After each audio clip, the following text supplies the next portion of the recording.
अस्सलाम वालेकुम dear viewers, welcome to Sindhi infotainment. अॼु जी हिन वीडियो में असां ॻाल्हि कंदासीं फेडरल बोर्ड ऑफ रेवेन्यू जे तरफ़ां जेके न्यू जॉब वैकेंसीज़ अनाउंस कयूं वयूं आहिनि उन्हनि जे बारे में, उन्हनि जी डिटेल छा आहे, उन्हनि में अप्लाई कीअं कजे। तव्हां एडवर्टाइज़मेंट ॾिसी रहिया आहियो। Application are invited from the eligible candidate having domicile of 11 provinces, regions, division, district as detailed below against the following vacant position in various field. Formation of Pakistan Custom Department under the Federal Board of Revenue Islamabad. Pakistan Custom Department में under the FBR Federal Board of Revenue Islamabad में इन्हनि vacancies announce कयूं आहिनि। ही जेको आहे vacancies आहिनि data entry operator जूं, स्पाई जूं ऐं ड्राइवर जूं। ये वैकेंसीज़ हर प्रोविंस ऐं हर रीजनल वाइज़ अलॻि अलॻि कोटा इन्हनि जी रखी वई आहे। जेका सिंध जे लाइ कोटा रखी वई आहे उहा आहे डेटा एंट्री ऑपरेटर जूं जेको आहे 3 वैकेंसीज़ आहिनि, स्पाई जूं 63 वैकेंसीज़ आहिनि ऐं ड्राइवर जूं 7 वैकेंसीज़ आहिनि। डेटा एंट्री ऑपरेटर BPS 14 जी जॉब आहे, स्पाई BPS 5 जी जॉब आहे ऐं ड्राइवर BPS 4 जी जॉब आहे।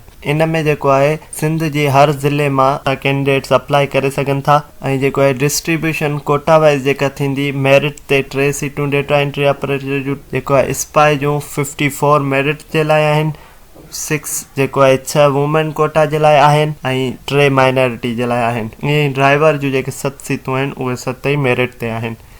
ईअं ई डिफरेंट जेको आहे रीजन्स जी अलॻि अलॻि ॾिनल आहे डिस्ट्रीब्यूशन। जीअं पेशावर में डेटा एंट्री ऑपरेटर जूं 2 वैकेंसीज़ आहिनि, स्पाई जूं 48 वैकेंसीज़ आहिनि ऐं ड्राइवर जूं 3 वैकेंसीज़ आहिनि। इन में जेके बि candidates having domicile of all district of KPK, इन में जेके KPK जा जंहिं वटि बि डोमिसाइल हूंदा उहे अप्लाई करे सघंदा ऐं इन जी डिस्ट्रीब्यूशन डेटा एंट्री ऑपरेटर जूं 2 मेरिट ते वेंदियूं, स्पाई जूं 41 मेरिट ते आहिनि, वुमन कोटा ते 5 सीटूं ऐं माइनॉरिटी ते 2 सीटूं आहिनि। ईअं ड्राइवर जूं 3 जेको आहे मेरिट ते आहिनि। ईअं ई डिफरेंट उन्हनि जे लाइ डिफरेंट कोटा आहे। कोयटा जे लाइ अलॻि आहे, गवादर जे लाइ अलॻि आहे, सोस जे लाइ अलॻि आहे, लाहौर जे लाइ अलॻि आहे, पेशावर जे लाइ अलॻि आहे, कोयटा जे लाइ अलॻि आहे, मुल्तान जे लाइ अलॻि आहे। किथे सिर्फ़ु स्पाई ड्राइवर जूं पोस्टूं आहिनि, किथे सिर्फ़ु स्पाई जूं पोस्टूं आहिनि। ईअं डिफरेंट रीजन वाइज़ ही डिटेल लिखियल आहे ऐं पोस्ट सिर्फ़ु इहे 3 ई आहिनि, डेटा एंट्री ऑपरेटर, स्पाई ऐं ड्राइवर।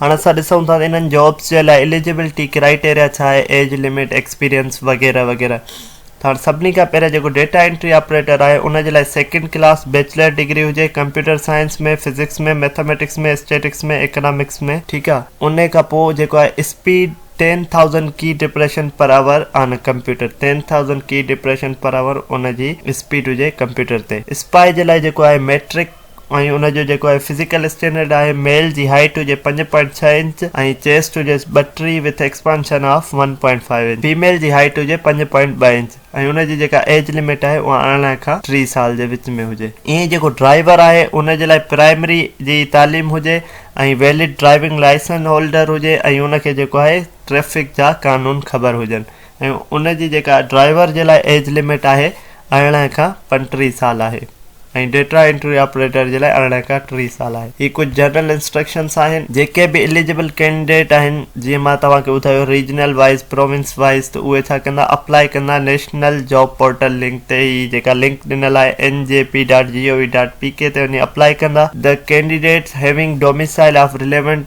रीजन, इन में इहो ई लिखियलु आहे त तव्हां रिलेवेंट पंहिंजे रीजन प्रोविंस जे डोमिसाइल जे अकॉर्डिंग तव्हां अप्लाई कंदा। Candidates will request to bring original documents and 2 sets of attested copies document at the time of interview. जॾहिं तव्हांजो इंटरव्यू थींदो तव्हांखे ओरिजिनल डॉक्यूमेंट ऐं तव्हांखे 2 सेट जेको आहे अटेस्टेड कॉपीज तव्हांजे जेके बि डॉक्यूमेंट आहिनि उन्हनि जो खणी वञिणो पवंदो। Skill test will be conducted for the post of DEO and driver. Data entry operator जी जेको आहे स्किल टेस्ट चेक कई वेंदी ऐं ड्राइवर जी ड्राइविंग चेक कई वेंदी ऐं डेटा एंट्री ऑपरेटर जी टाइपिंग स्पीड चेक कई वेंदी। स्पाई जे लाइ जेका बि फिजिकल स्टैंडर्ड रखिया विया आहिनि, फिजिकल टेस्ट जेके बि रखिया वेंदा उहे मेल ऐं फीमेल कैंडिडेट ॿिन्ही खे ॾियणा पवंदा।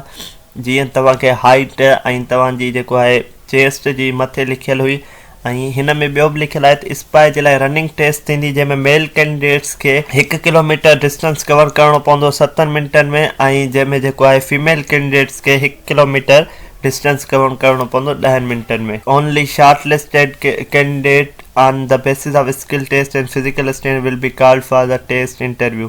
ठीक है। जेके शॉर्ट लिस्टेड कैंडिडेट थींदा स्किल टेस्ट के मुताबिक, फिजिकल टेस्ट के मुताबिक, उन खां पोइ जेको आहे उन्हनि खे इंटरव्यू या टेस्ट के लाइ कॉल कयो वेंदो। 10% कोटा जेका आहे वुमेन जे लाइ आहे, 5% कोटा माइनॉरिटीज़ जे लाइ आहे, 2% कोटा डिसेबल पर्सन जे लाइ आहे। ऐं हीअ वधीक ॿिया जनरल इंस्ट्रक्शन्स आहिनि, इहे तव्हां पढ़ी वठिजो।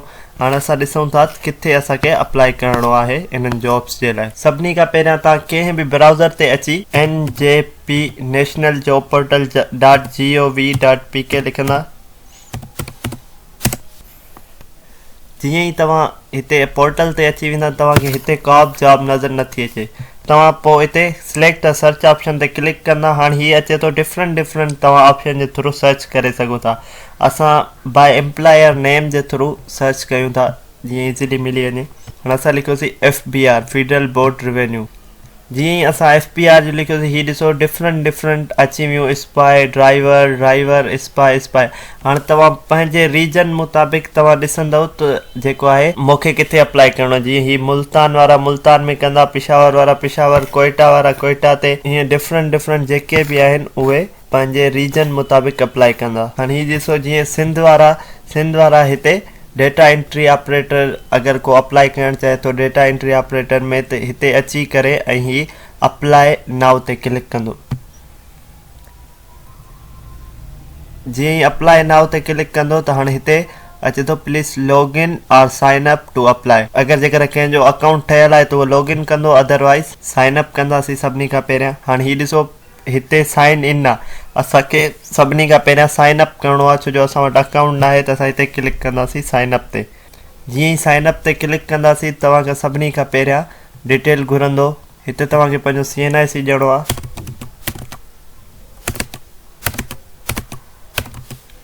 हिते तव्हांखे पंहिंजी ईमेल ॾियणी आहे। हिते तव्हांखे को बि पासवर्ड क्रिएट करिणो आहे 10 कैरेक्टर्स जो। ऐं तव्हां हिते जॾहिं ही तव्हां सॼी डिटेल्स फिल करे छॾींदव त तव्हां पोइ साइन अप नाउ ते क्लिक कंदो। जीअं ई साइन अप नाउ ते क्लिक कंदासीं त साइन अप सक्सेस अची। हाणे हिते लॉगिन करण खां पहिरियां असां जीअं ई साइन अप नाउ ते क्लिक कयोसीं उन खां पोइ असां वटि हिकिड़ी ईमेल आई हूंदी मेल ते, असां उहा चेक कंदासीं पहिरियां, उतां वेरीफाई कंदासीं अकाउंट ऐं पोइ हिते अची असां पंहिंजो लॉगिन कंदासीं। हीअ ॾिसो असांखे नेशनल जॉब्स पोर्टल जे थ्रू ईमेल आई आहे। हिते असां क्लिक करे ऐं हिते एक्टिव माई अकाउंट ते क्लिक कंदासीं। जीअं ई एक्टिव माई अकाउंट ते क्लिक कयोसीं त हाणे असां जेको आहे असां जीअं ई क्लिक कयो वरी असां वटि ईमेल ते पिन आयो हूंदो। हाणे उन पिन खे असां जेको आहे वरी हिते अची ऐं सबमिट कंदासीं। हीअ ॾिसो वरी असां वटि उन्हनि जी ईमेल आई आहे national job portal your account activation pin code. असां हिते क्लिक कंदासीं ऐं जेको बि असां वटि पिन आयो आहे उन पिन कोड खे असां उते लिखंदासीं। जीअं ई असां पिन कोड लॻायो त हाणे असां हिते क्लिक कंदासीं active my account now. Your account has successfully been active. Account असांजो सक्सेसफुली एक्टिव थी वियो। हाणे हिते अची असां लॉगिन कंदासीं।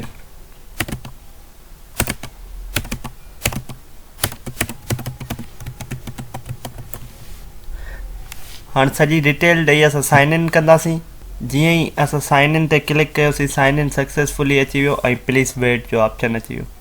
हाणे ईअं तव्हां पंहिंजो फॉर्म फिल कंदा वेंदव। हिते जेको आहे क्लिक कंदासीं हिन ते त असांखे जेको आहे पर्सनल इंफॉर्मेशन हीअ सॼो फॉर्म आहे। हीअ सॼो फॉर्म फिल करण खां पोइ तव्हां जीअं ई सेव एंड अपडेट कंदा वेंदव तव्हांजो फॉर्म फिल थी वेंदो। उम्मीद था कयूं तव्हांखे सम्झ में अची वियो हूंदो त हीअ जेका FBR जी न्यू जॉब्स आहिनि इन्हनि में अप्लाई कीअं कजे। वधीक अहिड़ियुनि इंफॉर्मेटिव वीडियोज़ जे लाइ असांजे चैनल सिंधी इंफोटेनमेंट खे लाइक कयो ऐं सब्सक्राइब कयो त जीअं असांजी हर वीडियो अवां ताईं पहुची सघे। अल्लाह हाफ़िज़।